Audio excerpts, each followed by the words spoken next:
할렐루야. 여러분 반갑습니다. 지난 한 주도 여러분 하나님의 은혜 가운데 건강하게 잘 지내시고 오늘도 거룩한 주님의 날을 맞아서 말씀을 사모하고 또 주실 은혜를 기대하고 무엇보다 주님을 사랑하는 마음으로 이 자리에 나온 여러분 모두에게 오늘도 살아계신 하나님의 은혜와 평강이 늘 충만하시기를 주님의 이름으로 간절히 축원합니다. 우리 옆에 분과 인사 나눌까요? 오늘도 잘 나오셨습니다. 사랑하고 축복합니다. 감사합니다. 저는 오늘 봉독한 마태복음 15장의 말씀을 가지고 한 여인의 사랑과 믿음이라는 제목으로 말씀 나누고자 하는데요. 여러분 지금은 고인이 되셨지만 항수관 박사님이라고 아마 여러분 많이 아실 겁니다. 이분의 간증이 참 재밌었던 기억이 나는데요. 이분이 이렇게 간증을 시작하는데 세계 102개국과 4만 명을 설문조사를 해서 세상에서 가장 아름다운 영어 단어를 뽑았다고 합니다. 그 1위가 뭐냐면 마더래요. 마더. 엄마라는 단어가 세상에서 가장 아름다운 단어다. 여러분 2위는 뭘까요? 파더면 좋겠는데 2위는 패션, 열정이라는 단어. 3위가 뭐였을까요? 파더면 좋겠지만 3위는 스마일이라는 단어입니다. 4위는 뭘까요? 네, 파더면 좋겠지만 파더가 아니고 러브라는 단어입니다. 제가 이렇게 한 게 아니라 항승환 박사님이 이렇게 설명을 하시더라고요. 그러면 파더라는 이름이 5위냐? 아니요, 10위까지도 없었대요. 그래서 더 이상 조사를 안 했다는 얘기가 그때 하셨는데요. 그러면서 이 항수관 박사님이 어릴 적에 어머니의 사랑을 간증을 하셨습니다. 6.25 피난길에 이제 엄마도 손붙잡고 아빠랑 같이 가는데 폭탄이 옆에 떨어진 거예요. 그랬더니 아버지는 얼른 치마 밑으로 도망갔어요. 지붕 밑으로. 그리고 어머님은 자식들을 품에 안고 크게 엎드렸습니다. 그러면서 그 장로님 박사님이 말하기를 전쟁 속에 처자식을 버리는 아비는 있어도 자식을 버리는 어머니는 없다, 이런 말을 하더라고요. 또한 자신이 어릴 때 홍역으로 다 죽어갈 때 아버지는 산에 묻으라고 했대요. 근데 어머니는 가슴에 품고 밤새 울면서 하나님께 기도했다는 겁니다. 아버지, 이 아이 꼭 살려주세요 하면서. 그랬더니 새벽에 혈색이 돌아와서 살았다는 간증을 해요. 그러면서 본인이 이 자리에 있는 데는 바로 어머니의 큰 사랑이 있었음을 고백을 합니다. 저도 어릴 때는요, 제 힘으로 큰 줄 알았어요. 내가 잘 놀고, 내가 잘 먹고, 내가 잘 운동하고, 또 내가 스스로 공부하고, 또 내가 잘나서 대학 가고, 내가 잘나서 큰 줄 알았습니다. 그런데 제가 나이를 먹고 결혼하고 아이를 키워보니까 절대 내 혼자 산 게 아님을 그때서야 비로소 깨닫더라고요. 부모의 희생, 부모의 헌신, 부모의 사랑이 있었기에 내가 지금까지 자라왔다는 것을 비로소 아이를 키우면서 알게 되더라고요. 그래서 옛말에 이런 말이 있잖아요. 자식을 낳아봐야 진짜 어른이 된다. 그때서 비로소 부모의 사랑을 알게 되는 것 같습니다. 루터는 하나님이 이 땅에 하나님의 사랑을 대신해서 부모님을 보내주셨다라고 이야기했습니다. 그만큼 부모님의 사랑이 하나님 사랑처럼 깊고 그 큰 사랑으로 인해서 우리가 이만큼 자라날 수 있다는 거죠. 이 자리를 빌어서 다시 한번 모든 부모님들께 자녀를 대표해서 제가 부모님의 사랑과 희생에 깊은 마음을 인사로 전하고 싶습니다. 부모님 여러분 감사합니다. 박수 칠 건 아니죠. 네. 자녀를 대표해서 교회 어른이고 부모인 여러분에게 감사하고 앞으로도 자녀들을 위해서 많이 기도해 주시고 헌신해 주셔서 함께 하나님의 의를 세워가는 복된 교회와 가정 되기를 주님의 이름으로 간절히 소망합니다. 자, 오늘 본문에는요, 사랑하는 딸을 위해서 헌신한 한 여인을 우리가 만나볼 수 있습니다. 자신의 딸이 귀신 들려서 날마다 큰 고통 속에 살아가는 것을 어머니로서 차마 볼 수가 없어서 예수님 앞에 담대히 나왔고 예수님의 은혜로 그 딸이 고침받았다는 이야기가 오늘 우리가 읽은 성경 말씀입니다. 어떻게 보면 이 여인의 딸이 그 고통 속에서 벗어나서 참된 건강과 구원의 은혜를 누릴 수 있었던 이유는 전적으로 어머니의 사랑과 믿음 때문이었습니다. 오늘 본문 28절도 이렇게 기록해주고 있는데요. 이에 예수께서 대답하여 이르시되 여자여 내 믿음이 크도다. 내 소원대로 되리라 하시니 그때부터 그의 딸이 나으니라. 바로 이 예수님은요, 이 여인의 딸의 이름도 몰랐습니다. 이 여인의 딸의 얼굴을 본 적도 없을 거예요. 그런데도 이 여인의 딸을 예수님이 고쳐준 이유는 뭐예요? 이 여인이 보인 믿음 때문이었다는 거예요. 여인의 딸은 자신의 몸이 회복되고 구원받기 위해서 자신이 한 것은 아무것도 없었습니다. 아니, 아무것도 할 수 없었다는 말이 더 정확한 표현일지도 모르겠습니다. 오직 예수님은 어머니인 이 여인이 보여준 큰 믿음을 보고 이 딸의 질병을 고쳐주고 이 딸을 구원해 주셨다는 거예요. 그리고 이 여인의 믿음은 바로 딸을 살리고자 하는 사랑의 마음에서 출발했다는 겁니다. 그래서 우리가 깨달을 수 있는 중요한 내용은 뭐냐면, 바로 이 여인은 딸을 사랑하는 마음에서 거기만 머물리지 않고 그 딸을 사랑하는 마음을 바로 예수님을 향한 믿음으로 승화시켰다는 거예요. 그리고 그 믿음으로 말미암아 자신의 딸이 고침받는 은혜를 누리게 되었다는 것입니다. 즉, 딸을 향한 사랑이 내 사랑의 수준으로 머무는 게 아니라 예수님의 은혜로 머무는 딸로 만드는 믿음의 모습을 이 어머니가 보여주었다는 거죠. 여러분, 여기 계신 분들 중에 자녀를 안 사랑하는 부모는 아무도 없을 겁니다. 모든 부모가 자기 자녀를 이뻐하고 사랑합니다. 그런데 우리가 자녀를 사랑하는 마음이 내가 사랑하는 것으로만 끝나는 것이 아니라 오늘 이 여인처럼 주님을 향한 믿음으로 발전될 수 있기를 주님의 이름으로 간절히 소망합니다. 그래서 나의 사랑을 넘어서 예수님의 사랑을 받을 수 있는 자녀가 될 수 있다. 나의 능력을 넘어서 예수님의 능력을 받고 자랄 수 있는 자녀가 될 수 있도록 믿음으로 키울 수 있는, 그래서 자녀에게 믿음의 유산으로 남길 수 있는 믿음의 부모가 저와 여러분이 될 수 있기를 주님의 이름으로 간절히 축원합니다. 그리하여 주님이 우리의 믿음을 보시고 우리의 자녀들에게 주님께서 크신 은혜를 베풀어 주시는 놀라운 역사가 여러분의 삶과 가정 가운데 임하시기를 주님의 이름으로 간절히 축원합니다. 그러면서 오늘 예수님은요, 이 여인이 보여준 믿음이 무엇인지, 그 여인의 믿음을 보고 이 딸을 고쳐줬잖아요. 여인이 보여준 믿음이 어떤 믿음인지를 오늘 저와 여러분이 함께 생각해 보려고 합니다. 그래서 저와 여러분도 주님이 원하는 큰 믿음의 사람이 되어서 하나님의 은혜 가운데 축복과 뜻을 이뤄가는 저와 여러분 모두가 되기를 주님의 이름으로 간절히 소망합니다. 세 가지를 오늘 함께 나눠보려고 하는데요. 첫째로 이 여인이 보여준 믿음은요, 불리한 환경을 극복하는 믿음을 우리에게 보여주었습니다. 여러분, 사람이 살아가면서 자신이 처한 환경이나 배경은 참으로 중요합니다. 어디에서 사느냐, 누구와 함께 사느냐는 굉장히 중요하죠. 사람의 삶에 많은 영향을 미칩니다. 그래서 맹모 삼천지교라는 말이 있지 않습니까? 맹자의 어머니가 좋은 교육 환경을 만들기 위해서 3번을 이사했다는 거잖아요. 처음에는 조용하면 공부 잘할 줄 알고 무덤가에 갔는데 말을 안 해요. 그래서 사람이 많은 시장가를 갔더니 맨날 골라 이러고 있는 거죠. 그래서 서당 옆으로 갔더니 그때서야 비로소 글을 읽기 시작했다는 거 아니겠습니까? 이처럼 사람은요, 어떠한 환경과 배경 속에 살아가느냐가 참으로 중요합니다. 그래서 부모님들은 어떻게든 내 자녀에게 좋은 환경을 만들어 주려고 하잖아요. 좋은 대학 보내고 싶고 좋은 데 취업시켜주고 싶은 게 부모의 마음이죠. 여러분, 신앙생활도 마찬가지입니다. 신앙의 환경도 중요하다는 거예요. 4대째 예수를 믿는 기독교 집안에서 태어난 아이하고 4대째 불교 집안에서 태어난 아이하고 어느 집에서 태어난 아이가 예수 더 잘 믿을까요? 4대째 기독교 집안에서 태어난 아이가 훨씬 예수 믿는 거 쉽고 잘 믿을 겁니다. 오늘 이 여인에 대해서도 22절에 보니까 가나안 여자라고 말해주고 있어요. 근데 똑같은 본문이 기록되어 있는 내용이 있는 마가에 보면 더 구체적으로 이 여인에 대해서 이야기해주고 있습니다.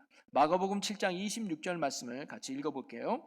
그 여자는 헬라인이요 수로보니게 족속이라 자기 딸에게서 귀신 쫓아내 주시기를 간구하거늘.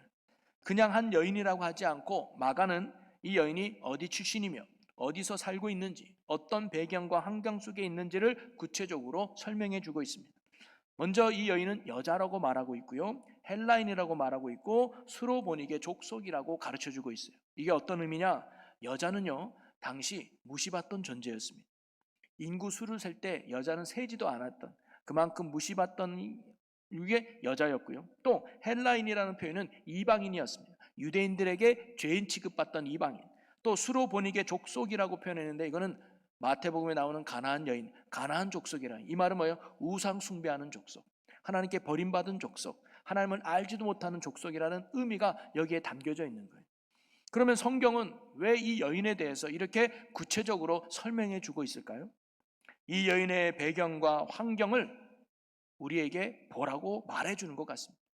이 여인이 어떤 배경이 있는지 너희들이 봐라. 이 여인이 어떤 환경 속에서 자라왔는지 봐라 라고 그 부분을 강조해 주고 있는 것 같아요.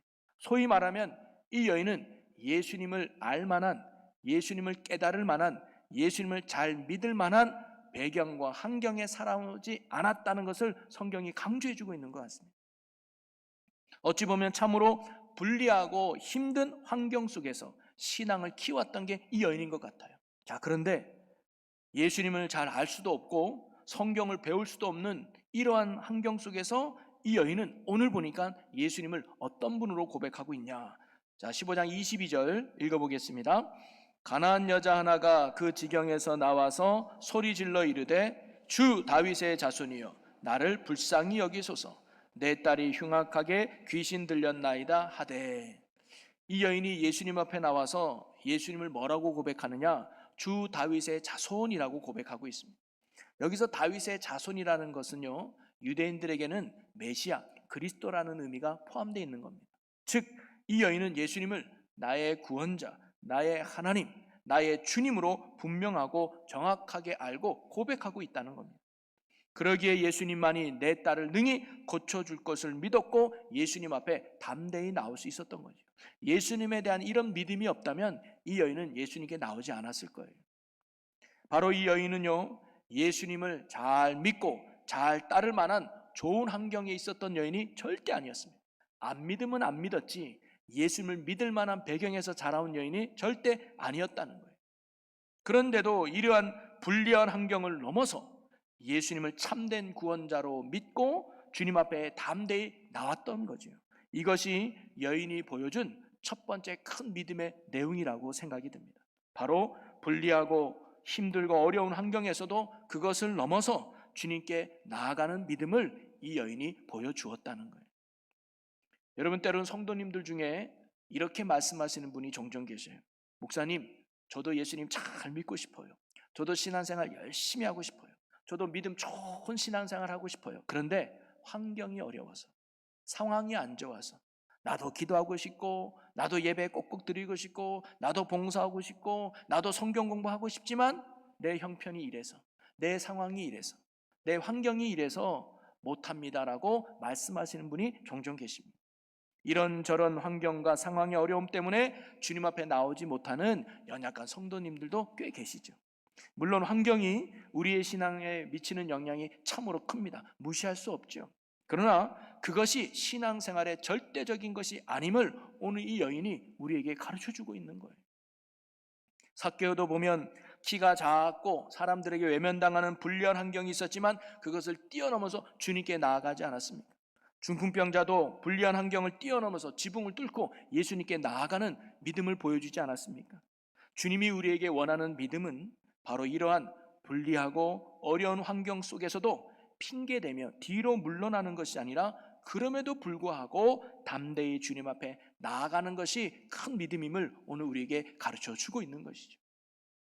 성도 여러분, 오늘 저와 여러분이 힘들고 어려운 환경 속에 있을 때 어쩔 수 없네 라고 하면서 뒤로 물러나는 신앙생활이 아니라 그럼에도 불구하고 은혜 받는 자리에, 그럼에도 불구하고 주님 만나는 자리에 더 힘써 나아가는, 주님 보시기에 큰 믿음으로 나아가는 저와 여러분의 강한 믿음의 삶이 될 수 있기를 주님의 이름으로 간절히 축원합니다. 그런 믿음에 하나님이 은혜를 베푸신다는 거죠. 또 하나 이 여인이 보여준 믿음의 모습은 어려운 상황을 극복하는 믿음을 보여주었다는 겁니다. 자, 불리한 환경을 넘었어요. 예수님을 알 수도 없는 배경, 예수님을 배울 수도 없는 그런 환경 속에서도 이 여인은 예수님을 정확히 알고 예수님에 대한 참 믿음을 가지고 그리고 자기의 딸을 고쳐달라고 예수님 앞에 나옵니다. 자, 그런데 당연히 예수님이 고쳐줄 줄 알았는데 이 여인을 향한 예수님의 반응이 좀 의아해요. 자, 23절 말씀입니다. 여러분 한번 읽어보겠습니다. 시작. 예수는 한 말씀도 대답하지 아니하시니 제자들이 와서 청하여 말하되 그 여자가 우리 뒤에서 소리를 지르오니 그를 보내소서. 이 여인의 간구의 첫 번째 반응은 예수님이 아무 대답도 안 하는 거예요. 소위 침묵을 지키는 거예요. 그런데도 여인이 계속 묻는 거죠. 예수님, 내 딸 좀 고쳐주세요. 예수님 아무 대답 안 해요. 계속하니까 이번에는 제자들이 나섭니다. 왜냐? 시끄러워요. 그래서 예수님께 예수님, 저 여인이 계속 저 뒤에서 시끄럽게 떠드는데 저 여인 좀 응답해줘서 빨리 돌려보내줘라고 이야기한 거예요. 제자들이 이 여인에게 응답해달라는 건 여인을 위해서가 아니라 제자들을 위해서가 너무 귀찮으니까. 그런데 그때 예수님이 뭐라고 말씀하셨느냐? 24절입니다. 우리 같이 읽어봅니다.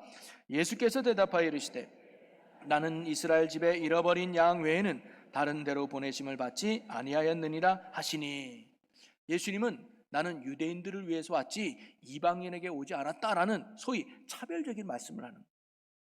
여러분, 만약에 성도 여러분 중에 누군가가 저를 찾아와서 목사님 기도 좀 해주세요라고 했을 때 저는 권사님 이상만 기도해 줍니다. 아니면 저는 우리 교회 5년 이상 다녀야만 제가 기도해 줍니다. 아니면 저는 예쁜 사람만 기도해 줍니다. 뭐 이런 식으로 뭔가 차별했다면 여러분 어떤 마음이 들 것 같아요? 첫째, 기분이 나쁘지요. 괜히 비교당하는 것 같고 기분이 싫지요. 두 번째는 뭐예요? 저를 바라보는 눈빛이 달라질 겁니다. 목사님 내가 잘못 봤네. 목사님 어떻게 저럴 수 있지? 저렇게 차별하지? 그리고는 어떤 생각이 들까요? 다음 주부터 안 나오죠. 교회가 여기뿐인가? 내가 다른 교회 가서 기도받지 하면서 떠나버렸을 거예요. 자, 그런데 그게 상식일 것 같은데 이 여인은요, 이러한 예수님의 차별적인 말을 듣고도 포기하지 않았다는 거예요. 자, 25절 읽어볼까요? 여자가 와서 예수께 절하며 이르되 주여 저를 도우소서. 이러한 차별 속에서도 굴하지 않고 계속 간구한다면 이 정도면 예수님도 들어줄만 하지 않겠습니까? 그런데 예수님의 그 다음 말은요, 더 심한 말씀을 하시죠. 우리 26절입니다. 같이 읽어봅니다. 대답하여 이르시되 자녀의 떡을 취하여 개들에게 던짐이 마땅하지 아니하니라. 예수님은요, 여인의 이 애절한 간구를 외면하셨을 뿐만 아니라 오히려 이제는 이 여인을 개 취급하는 거예요. 사람 취급을 하지 않아요. 개 취급하며 멸시하고 있다는 것을 알 수가 있습니다. 여러분, 사실 유대인들은 이방인들을 정말 개 취급했어요. 죄인 취급했단 말이죠. 그래서 말도 걸지 않고 상대조차 하지 않았습니다. 그렇지만 예수님은 다른 유대인들과는 달랐습니다. 유대인들이 죄인 취급하던 사마리아 여인을 예수님은 직접 찾아가서 말을 걸기도 하고 그 여인에게 복음을 전하지도 않았습니까? 어떻게 보면 예수님은 이방인하고 차별을 두지는 않았던 것 같아요. 그러기에 비록 이방 여인이었지만 믿음으로 나온 이 여인을 예수님은 당연히 그 기도에 응답해 주셔야만 했던 거예요. 그런데 예수님은 이 여인의 간구에 처음에는 뭐예요? 침묵하셨습니다. 대답하지 않아요. 두 번째는 차별적인 대답을 하죠. 난 유대인을 위해서, 이방인을 위해서 온 게 아니다 하면서 차별을 대우합니다. 그것도 부족해서 이번에는 개 취급하면서 모욕까지 주고 있는 거예요. 멸시하는 거죠. 한마디로 말하면 강하게 이 여인의 간구에 거절하는 걸 볼 수가 있습니다. 여러분, 이러한 예수님을 보면은요, 야, 예수님도 좀 너무한 거 아닌가라는 생각이 들기도 할 겁니다. 자, 그런데 이렇게 예수님께 거절당하고 나아가서 수치스럽고 모욕적인 대우를 이 여인이 받았음에도 불구하고 이 여인의 그 다음의 반응은요, 더 놀라워요. 자, 27절을 같이 읽어보겠습니다. 여자가 이르되 주여 올소이다마는 개들도 제 주인의 상에서 떨어지는 부스러기를 먹나이다 하니. 아멘. 이 여인이 주여 올소이다마는, 이 말은 뭐예요? 예, 맞아요 예수님, 저요 개 같은 사람이에요. 맞아, 저요 죄인이에요. 그런데 이 여인은요, 여기서 끝나지 않고 계속해서 뭐라고 말하냐면, 그렇지만 개도 주인이 먹던 부스러기를 먹고 자라지 않겠습니까? 하면서 끝까지 예수님이 주실 은혜를 사모하고 있다는 거 아니겠습니까? 이것은 무엇을 보여줍니까? 이 여인은 끝까지 포기하지 않았다는 거예요. 예수님의 계속적인 거절 속에서도, 때로는 모욕적이고 수치스러운 상황 속에서도 예수님을 향한 믿음의 시선을 결코 이 여인은 놓지 않았고 끝까지 주실 은혜를 사모했다는 거예요. 저는 이것이 두 번째로 이 여인이 보여준 큰 믿음의 모습이라고 생각이 듭니다. 바로 어떤 어려운 상황 속에서도 주님께 나아가는 것을 포기하지 않았던 것, 은혜 구하기를 포기하지 않았던 것이 바로 이 여인이 보여준 믿음이었다는 것. 여러분, 사실 예수님께서 이 여인을 무시하고 차별하고 업신여기신 것은 정말 이 여인을 죄인 취급해서 싫어서 차별해서가 아니죠. 바로 이 여인에게 믿음을 예수님이 보려고 했던 것입니다. 어떤 믿음입니까? 이 같은 거절과 모욕과 그리고 차별과 수치 속에서도 네가 나를 믿고 있느냐? 네가 나를 의지하고 있느냐? 네가 나를 신뢰하고 있느냐라는 믿음을 예수님이 보기 원했던 겁니다. 한마디로 말하면 테스트한 거죠, 테스트. 그리고 이 여인은 당당하게 예수님의 이 믿음의 테스트에 합격했던 것이죠. 여러분, 오늘도 예수님은 우리의 믿음을 보기를 원하십니다. 믿음의 테스트를 하고 있을지도 모르겠습니다. 때로는 거절하는 것처럼 느껴지고요, 때로는 차별하는 것도 보입니다. 하나님, 저 집사람은 기도하면 잘만 들어주는데 나는 왜 기도하는데 안 들어줍니까? 라고 차별하는 것처럼 비춰질 때도 있습니다. 때로는 모욕당할 수도, 수치를 당할 수도 있습니다. 근데 하나님이 우리를 싫어해서가 아니라 우리에게 뭘 보시는 거예요? 믿음을 보시는 거예요. 얘야, 이런 상황에도 너는 나를 끝까지 믿냐? 이런 어려운 가운데서도 너는 나를 떠나지 않을 수 있겠느냐? 우리에게 그 믿음을 보신다는 거예요. 여러분, 이런 예수님의 테스트에 끝까지 당당하게 합격할 수 있는 큰 믿음의 성도가 여러분 모두가 될 수 있기를 주님의 이름으로 간절히 축복합니다. 그래서 믿음은 인내하는 것입니다. 믿음은 포기하지 않는 것입니다. 여러분, 어떤 어려운 상황과 형평 속에 있다 할지라도 주님 앞에 나아가는 것을 결코 포기하지 마시기 바랍니다. 때로는 아무런 변화와 역사가 없다 할지라도 예배의 자리를 지키시고 기도의 자리를 지키시고 순종의 자리를 날마다 굳게 지켜나가는 큰 믿음의 성도가 여러분 모두가 될 수 있기를 주님의 이름으로 간절히 축원합니다. 그리고 세 번째로 이 여인이 보여준 큰 믿음의 요소는 주님의 능력에 대한 확신을 이 여인이 가졌다는 거예요. 자, 여인은요, 개들도 제 주인의 상에서 떨어지는 부스러기를 먹나이다 라고 말했는데요, 이 여인이 얼마나 주님의 은혜에 대해서 목말라 하고 있었는지를 알 수 있는 표현입니다. 이 말은 뭐냐면, 주님, 부스러기라는 은혜도 좋습니다. 주님이 주시는 작은 은혜라도 좋습니다. 그 은혜만 있으면 내 딸은 고침받을 수 있습니다. 큰 거 필요하지 않습니다. 주님께서 부어주시는 작은 은혜는 내 인생의 큰 능력이 됩니다라고 하는 고백을 이 여인이 하고 있는 거거든요. 바로 이 여인의 대답 속에는 부스러기 같은 작은 은혜라 할지라도 주님이 내 딸을 능히 살려내시고 내 딸을 능히 고쳐줄 큰 능력이 됨을 이 여인이 믿었던 것입니다. 한마디로 예수님의 능력에 대한 믿음의 확신을 이 여인이 보여주었던 거죠. 사실 예수님이 이 여인을 향해서 큰 믿음을 가졌구나라고 칭찬할 때 그 믿음의 핵심이 뭐냐면 바로 예수님의 능력에 대한 확신이었습니다. 물론 어려운 환경 속에서도 나를 다윗의 자손이라고 고백하는 것도 큰 믿음이고, 이러한 거절과 거부 속에서도 포기하지 않고 끝까지 매달린 것도 큰 믿음이지만, 예수님이 보신 가장 큰 믿음은 뭐냐면 예수님의 능력에 대한 확신이었습니다. 여러분, 예수님이 큰 믿음을 가졌다고 칭찬한 사람이 또 한 사람이 있습니다. 이 여인과 함께 우리가 잘 알고 있는 하인을 고쳐달라고 하는 백부장의 믿음이었죠. 예수님이 백부장도 내가 이스라엘에 이만한 믿음을 만나보지 못했다라고 칭찬하셨거든요. 백부장의 하인이 병들었습니다. 예수님께 고쳐달라고 사람을 보냈습니다. 그래서 예수님이 그래? 그러면 하인이 있는 곳으로 가자라고 오다가 백부장이 만납니다. 그랬더니 백부장이 말리죠. 예수님, 우리 집에 안 오셔도 됩니다. 예수님 말씀만 하셔도 내 하인의 병이 나을 줄로 저는 믿습니다. 여러분, 사실 일반적으로요, 예수님이 집에 가셔서 환자에게 손을 얹고 기도해 주면 낫는다고 생각해요. 그래서 마르다와 마리아도 나사로가 병들었을 때 예수님 우리 집에 꼭 오셔서 나사로에 위해서 기도해 주세요라고 부탁했던 거예요. 그런데 백부장은 예수님이 오지 않아도, 손을 얹지 않아도 말씀만 하시면 시간과 공간을 뛰어넘어서 기적을 행하시는 능력의 주님임을 이 백부장이 믿었던 것이죠. 그리고는 예수님은 이 믿음대로 이 하인의 병을 고쳐주고 이 백부장을 칭찬하신 걸 알 수 있습니다. 여러분, 오늘도 우리는 하나님의 능력을 신뢰해야 될 줄로 믿습니다. 여러분, 우리의 삶에 하나님의 은혜가 없는 이유가 뭘까요? 대부분 그건 믿음 때문입니다. 환경 때문도 아니고 조건 때문도 아니고 상황 때문이 아니라 내가 주님을 향한 신뢰와 능력에 대한 불신앙, 믿음이 없기 때문일 수 있습니다. 여러분, 주님의 능력이 이 세상 그 무엇보다 강함을 여러분 굳게 믿으시기를 바랍니다. 고린도전서 1장 25절에 보면 하나님의 어리석음이 사람보다 지혜롭고 하나님의 약하심이 사람보다 강하니라. 아멘. 여러분, 주님의 크신 능력을 언제나 신뢰하시기를 바랍니다. 이 여인처럼 주님의 그 작은 부스러기 같은 은혜라 할지라도 내게 부어지면 그것이 놀라운 일을 이루어가는 능력의 됨을 여러분 굳게 믿으시기 바랍니다.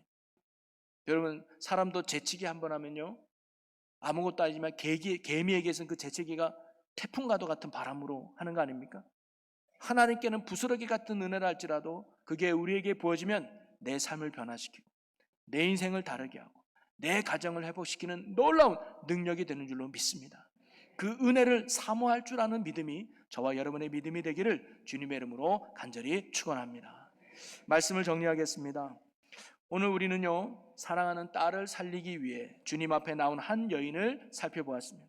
그리고 예수님은 이 여인의 믿음을 보고 귀신 들려 고통받는 딸을 능히 구원해 주셨습니다. 이 여인은 자녀를 사랑하는 마음이 있었습니다. 그러나 그 마음으로만 끝나지 않고 이 마음을 가지고 예수님께 나갔습니다. 믿음으로 승화시켰다는 거죠. 그리고 예수님은 그 여인의 믿음을 보고 그 딸을 능히 고쳐주셨습니다. 여러분, 우리도 이 여인과 같이 자녀를 사랑하는 마음이 있다면 사랑하는 걸로 끝나지 말고 주님께로 맡기는 믿음의 자리로 나아갈 수 있는 은혜가 우리 모두에게 있기를 주님의 이름으로 간절히 소망합니다. 그래서 우리의 믿음을 보시고 주님의 은혜와 구원이 사랑하는 자녀들에게도 흘러갈 수 있도록, 그리고 우리의 삶에도 일어날 수 있는 이런 축복의 삶이 우리 모두가 되기를 주님의 이름으로 간절히 소망합니다.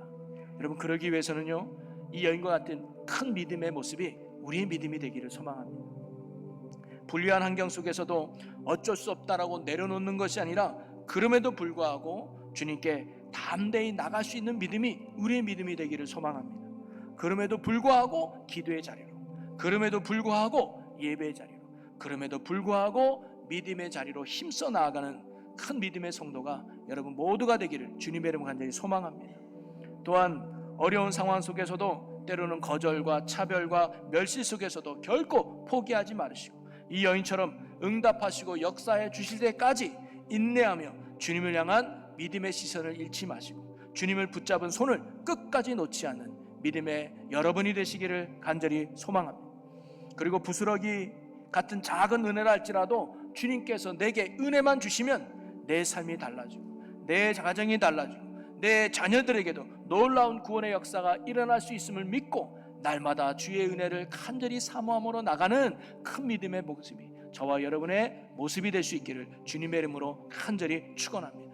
그래서 주님 주시는 은혜로 말미암아 내 삶이 변화되고 자녀들이 변화되고 가정이 회복되는 주의 은혜가 넘치는 여러분의 삶이 되기를 주님의 이름으로 간절히 축원합니다. 우리 이 시간 함께 나눌 말씀을 붙들고 결단하며 기도하기를 원합니다. 주님, 우리가 가나안 여인과 같이 사랑과 믿음의 사람 되게 하여 주옵소서. 불리한 환경 속에서도 이기고 주님께 나아가게 하시고 어떠한 어려운 상황 속에서도 포기하지 않게 하시고 주님의 은혜를 날마다 사모하며 나가는 믿음의 성도 되게 주옵소서라고 우리 다 같이 주여 한번 외치고 통성으로 기도합니다. 주여! 사랑의 하나님, 오늘도 주님은 살아계셔서 우리의 능력과 소망과 힘이 될 줄로 믿습니다. 우리가 아버지여 큰 믿음으로 사랑과 믿음의 사람으로 나아가게 하여 주옵소서. 어떠한 불리한 환경 속에서도 이기고 주님께 나아가게 하여 주셔서 핑계대는 신앙이 아니라 그럼에도 불구하고 예수님께 나아가게 하여 주시옵소서. 어려운 상황과 형편 속에서도 포기하지 않게 하여 주시옵소서. 끝까지 믿음의 자리를 지키고 기도의 자리를 지키고 섬김의 자리를 지키는 저희들 되게 하여 주옵소서. 부스러기 같은 작은 은혜는 할지라도 내게 은혜가 부어지면 놀라운 역사가 일어남을 믿고 날마다 사모하며 나가는 우리의 믿음 되게 하여 주시옵소서. 역사에 주옵소서. 이끄시 주님을 찬양합니다. 그래야 우리의 삶이 주의 은혜로 가득한 천국 복음의 삶 되게 하여 주시옵소서. 아멘. 할렐루야. 주님, 우리도 자녀를 사랑하는 마음이 주님을 향한 믿음으로 나아가게 하여 주시옵소서. 그리하여 자녀를 위해 더욱 기도하는 부모가 되고 자녀들에게 참된 믿음의 유산을 물려주는 믿음의 부모들이 되게 하여 주시옵소서. 그러기 위해 우리가 주님 보시기에 큰 믿음의 사람 되게 하여 주옵소서. 불리한 환경을 넘어 날마다 주님 앞에 담대히 나아가는 믿음의 사람이 되게 하시고 어려운 상황 속에서도 결코 포기하지 않으며 끝까지 주님 앞에 나아가는 저희들 되게 하여 주시옵소서. 부스러기 은혜를 할지라도 주님이 내게 은혜만 주시면 내 삶이 변화되고 내 삶이 능력 있고 내 자녀가 잘됨을 믿고 날마다 은혜를 사모하며 나가는 저희들 되게 하여 주시옵소서. 우리의 참된 믿음의 이유가 되시는 우리 주 예수 그리스도 이름으로 기도하옵나이다. 아멘.